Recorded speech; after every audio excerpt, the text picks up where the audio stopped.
economic situation for tomorrow, Tuesday, November the 8th. We have got the NFIB Small Business Optimism Index at 730, Goldman Store Sales 745, Redbook 855, and that's pretty much it for tomorrow. Now, also this week we've got a couple key numbers around Wednesday and Thursday, and then we also have consumer sentiment on Friday. So, Thursday and Friday are definitely important numbers. So is wholesale trade and stuff.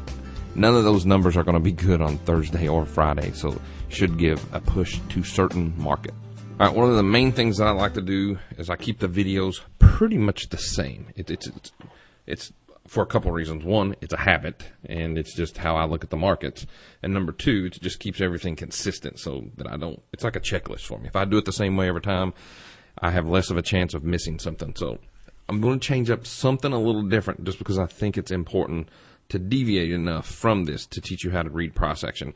So there's no real history on Groupon. So how you become very intimate with a market or an instrument is it's just like playing an instrument if you were in high school in band or something. I was not, but it's still a really good analogy. If you want to learn how to juggle, if you use the same balls, it'd be the same analogy. So it's like playing an instrument. You want to be really, really familiar with how to use this instrument. So one thing you can do is start watching the instrument that you're wanting to trade. And in this example, I'm using Groupon just because it's hot and everybody likes to talk about it. All right. So Groupon had an initial push. This is a 15-minute.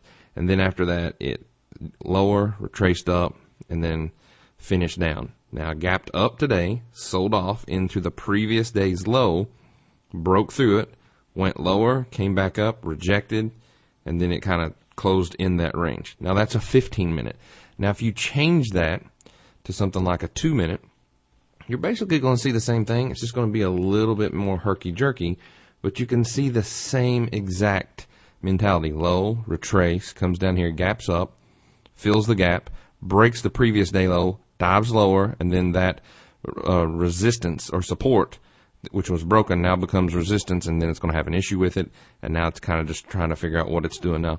The bad thing about that is, as the Nasdaq rallied, this didn't really rally much with it. You would like to see this been positive up here around the $29 area, and it did not. Anytime you're thinking about what exchange this thing is traded on, it's always a good theory to think of all boats rise with the tide. So in other words, when the tide comes in, all the boats go higher. When the tide goes out, all boats go lower.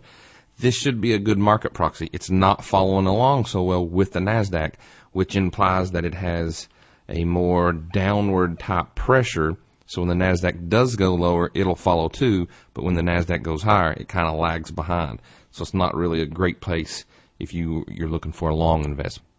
All right, so we're moving on in towards the Dow. You can see that we had a have a free webinar available to you Tuesday, November the 8th at 8 p.m. It's going to go till at least 9 p.m. East Coast time. It's going to be Carolyn Broden, and then Henry will also be doing some research presentation for you. It's over Fibonacci numbers and stocks and ETFs.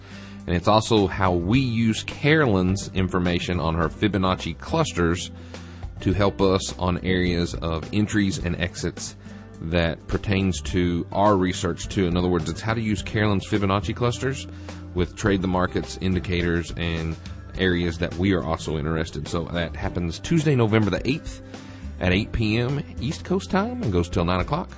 Enter in your first name, your last name, your email address, and we will send you all the dirty details. Good luck, hope it helps, and I'll see you tomorrow.